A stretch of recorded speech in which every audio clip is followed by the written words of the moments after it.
So it's tough to follow up community, honestly. Like it's kind of a core to what we do in NFTs. But I would say in the end, if we're not protecting the NFTs that we work so hard to get, it might not be, you can lose people in communities who aren't involved with NFTs. So today I'm going to talk about how to avoid the pain of having your NFTs stolen.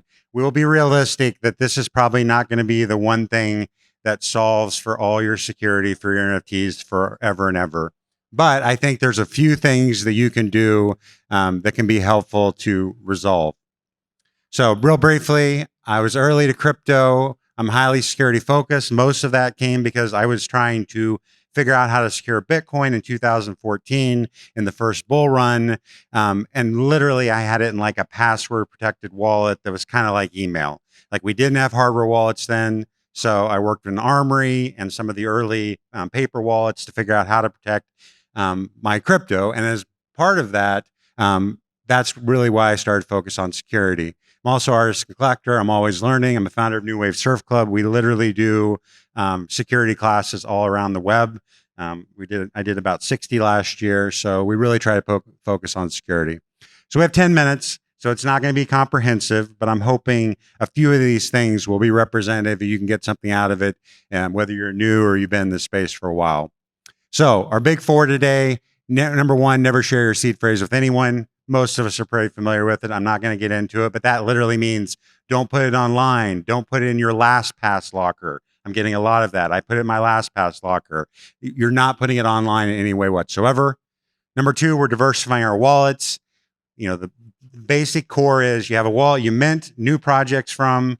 You have a wallet you transact, OpenSea and Blur now and Foundation and other ones. And then you have a Vault wallet. And that Vault wallet, you literally have no permissions on, which is super important.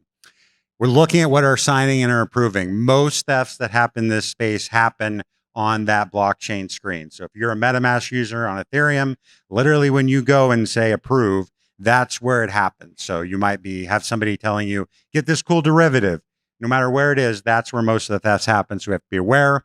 And then finally, get a hardware wallet when you can afford to and use it.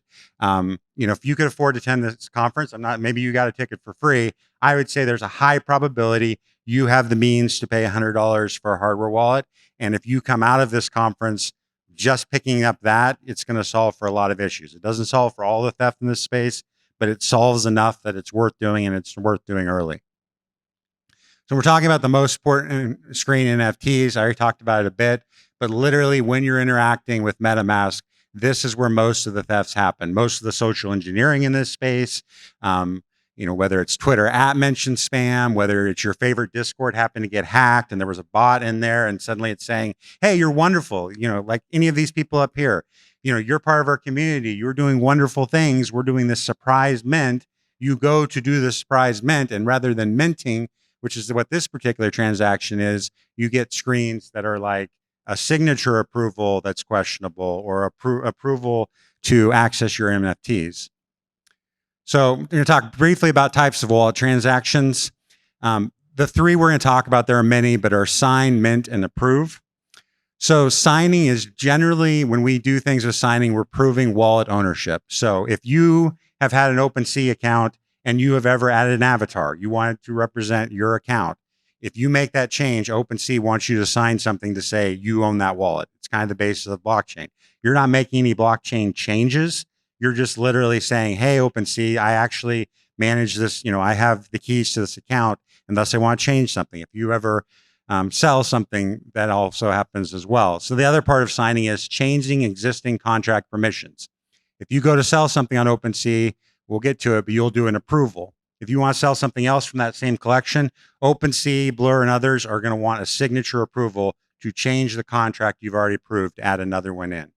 And this is generally pretty fine. The issue we had in the last, I would say 7 months is a lot of the hackers are serving up signatures that look like what you would see on OpenSea or otherwise. And the problem is, if you sign those, you could be literally listing anything you ever gave to OpenSea to sell, and you're listing it to the scammers at zero cost. So that's why signatures are now something we have to worry about. Minting in the middle, if you go to mint something on a project website or Manifold, it's a mint or contract interaction. The final one's approve. What do we use approvals for? Like we talked about, if you ever want to sell a collection, you have to do an approval for it. So you have to approve that collection. If you're out there, we're in a bear market, and you're trying to make, maybe you're trying to snipe a project or make offers on a project you couldn't afford before, you probably are making wrapped ETH offers, and that's something that requires approval. The Blur or OpenSea needs to be able to access your wrapped ETH for you to make that offer. Staking, if you're in a project that has staking or trading, all of those are things that require approval. So there's nothing inherently wrong with approvals. That kind of what makes our whole, world go round. So my signature rule of thumb, and honestly, if you take one thing from this, it can give you a little bit of feeling safe and actually doing it right.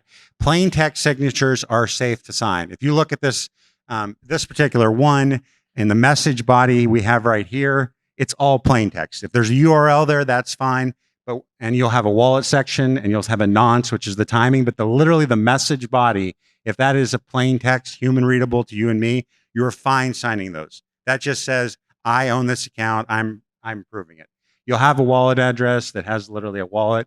But this is the rule of thumb you can use all the time. I use, if you use Collabland in order to, verify that you own a particular NFT so you can be involved in a special discussion or something like that, you have to do this. I've done this with CryptoPunks. It makes me nervous, but, if you know the rule of thumb, you're good with it. Example of transactions, we've already talked about signature. The one in the middle is mint. The one on the far side here is approve. This is what you will see on OpenSea if you do an approval. If you note at the top, it'll say allow access to and transfer all of your Loomlock NFTs in this case.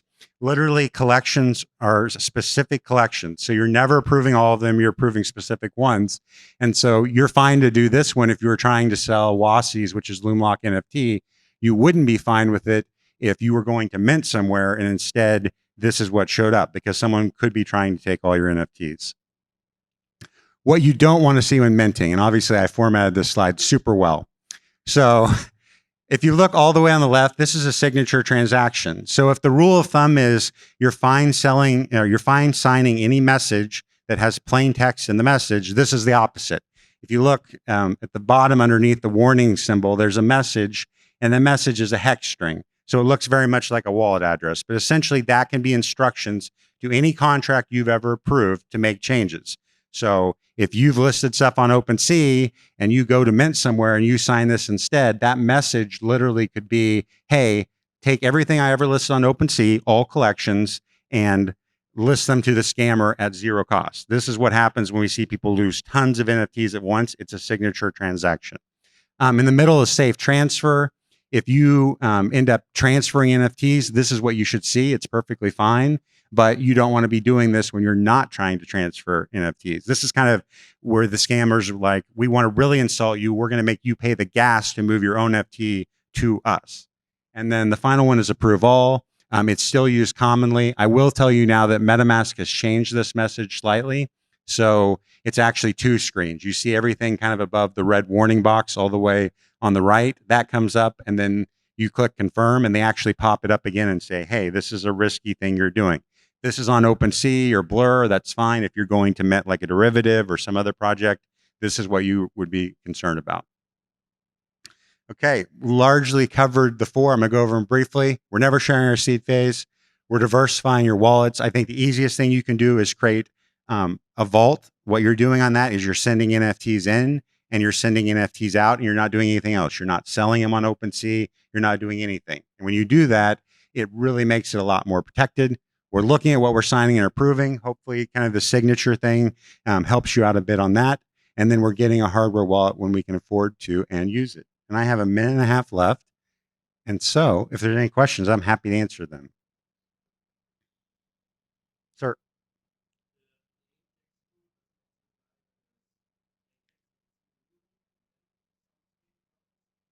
No, it's, oh, sorry. The question is, if it's plain text, but then also there's a string after it, is it safe? It is, isn't necessarily the case. It can be broke up. It doesn't have to be a clean string of numbers for them to manipulate it. So they could have text and then strings below it. If you've ever seen like the Seaport contract that OpenSea does, it's like, it's like a wall. It goes on and on forever. So yeah, it's only when it's super plain text, no things. Good question. Any other questions?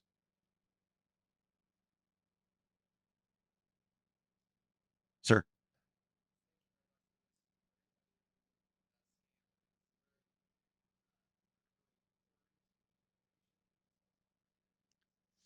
Sorry to hear.